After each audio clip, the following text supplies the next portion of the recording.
One of the things that you've noticed is that people want to bring people together, be they hikers, runners, or campers, and they get really worked up, distracted, overwhelmed about creating a community in their own mind. And you get upset because you want them to be successful, and you know that it doesn't take very much effort to make a mediocre experience extraordinary if you focus on the right things and stop focusing on the stupid things. Quickly, tell me what you're noticing people who have aspirations and you want to help them are focusing on, the distraction, pulling their energy and not actually generating the relationships they want. And then let's talk about what you've noticed you want them to focus on, because if they do that, they're going to create something extraordinary with, quite frankly, very little training. Most common thing I see for a new leader is that they want to bring people together around hiking. They immediately start thinking like, okay, like, should I set up a nonprofit? What's the structure? Do I need to get a bank account? What am I going to, and all that stuff just can be put to the side, quite frankly. And what people I think need to just focus on is, what is the experience that someone is going to have when they come here? What do I want to deliver? What is my whole goal and intention of having people spend their valuable time to come out here? And I think if we can do that and focus our attention there, the rest will solve itself. But that's one big mistake I consistently see people make, is getting too hung up on the structure and this kind of grand vision, and less on we are going to host this one event and we want the experience for the members who are coming to this event to be as great as it possibly can be. And what do you see as missing as far as creating that extraordinary events that someone who's brand new can learn and will take it from what I call a hope and gather? They get people in a room and hope it's a good experience, to I'm gathering people, but I have a strategy, or at least a principle, to make that a meaningful experience. It's just the subtlest things. I've just seen the scale from having a remarkable, extraordinary, potentially life-changing experience event versus this was a total waste of my time. The margin is so thin. It's not like you need to go buy a bunch of fancy stuff and have the greatest croissants and spend 10 days planning this. It's just these kind of subtle things that someone can do as a host or as a leader that can have the experience go from I was really overwhelming, I didn't meet anything, into this is amazing. So the first thing I most commonly see is not structuring your event such that members have the opportunity to talk. Yep. It's not about you, man. It's not That's about right. It's not about this isn't a TED Talk or a soap opera or whatever. This is an opportunity for people to meet and connect with each other. And too often I see leaders get a little bit too focused on themselves and what they're going to say and how they're going to present and what they're wearing and blah, blah, blah.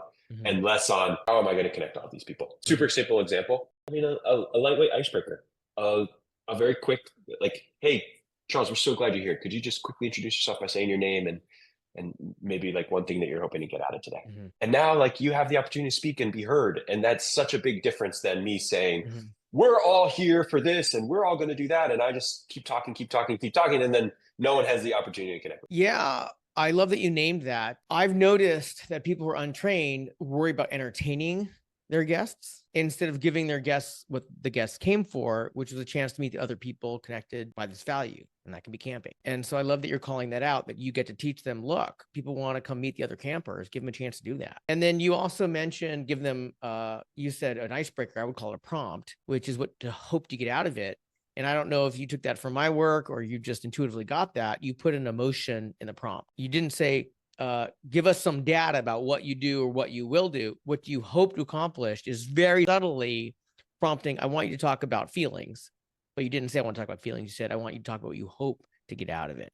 And you're right. That takes less than a minute, and that can change a 2-hour experience because it's framing that 2-hour experience differently. Yeah. The prompts is really good, I think, area to focus on, because it just sets up, it's often the beginning and it just sets the tone for the rest of the experience. And I recently had gone to 2 events in the same week from groups that use Halo.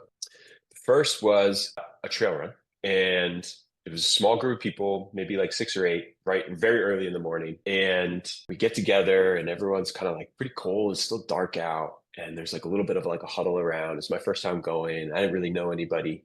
And we're just going to go run through the woods together. So hopefully this worked. And the person who's leading it looks around, he's like, kind of looks at his watch. Okay, I think we have everybody. Let's go.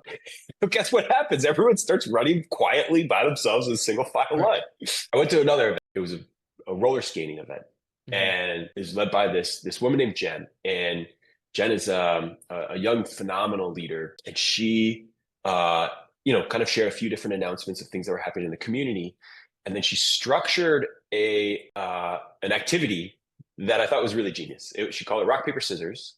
And instead, the concept of the game was like you had to turn, introduce yourself, say hi to someone, play rock, paper, scissors. Super quick 3-second game. The nuance of it is like if you lost, you had to join the person who beat you. And so what happens over time is like the group gets cut in half, and then it gets cut in half, it gets cut in half. And then all of a sudden you have a bunch of people who are like just introduce themselves, are now rooting for each other to like win this rock, paper, scissors game.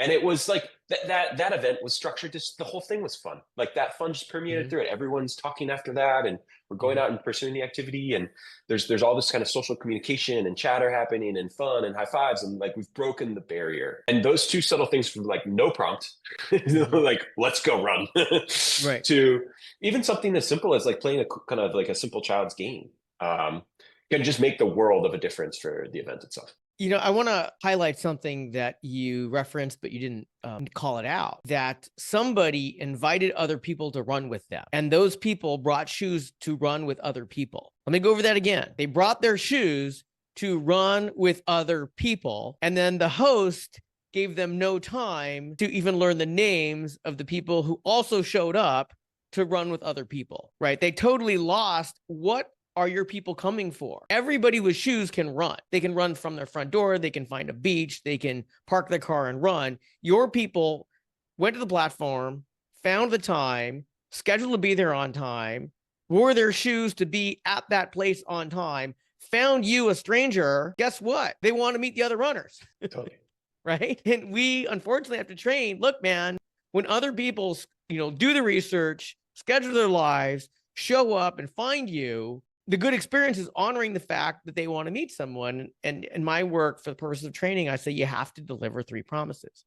And it doesn't matter if there are 3 promises. And the first one, there's going to be the freedom to participate or not. And if you don't, then you're coercing. If you're coercing, those events are terrible. And so obviously these runners could not show up, right? So that's not a problem. The second one is you need to give people a chance, time, a venue to meet the other people they want to connect. And he missed that. And the third one is you have to give people an opportunity to grow in the way they want to grow. And my guess is people who show up to run with other people want to meet other runners to make running more fun, maybe learn from them, maybe even support each other as they build their running lives. And so that leader, out of ignorance, I'm going to assume, was not delivering 2 out of 3 required promises that have to be delivered. And he could have, right? He could have spent 5 to 6 minutes saying, these are all of us who showed up, right? I presume the fact that you're running with me means you want to run with other people, not by yourself.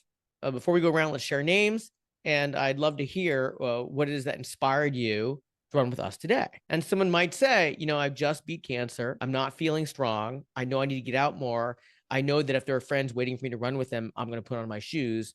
And if I don't, I'm probably not. Boom, that run just changed, right? And then as far as delivering what they want, when Eric showed up because he's trying to get strength back after beating cancer, I get to be part of Eric's support system to get back to health. Boom, right? That run just changed. It might have taken 6 minutes. Yep, 6 minutes, and just the thought to have the right prompts. Sometimes I think, Charles, like, why did that person not have that prompt? And I think you're right. Like, I think it's just, they just didn't think about it. And I often see this, like, in that running example, they spent a lot of time thinking about the route, which direction, where we're going to run, the hills here, the loops there, and this is the right distance, and probably spent hours, if I were to guess. Even if they spent 1 hour, right? And they spent 0 minutes thinking about the prompt. And so I think it's just kind of a lack of understanding of like why people are coming. And it's the opportunity to meet and run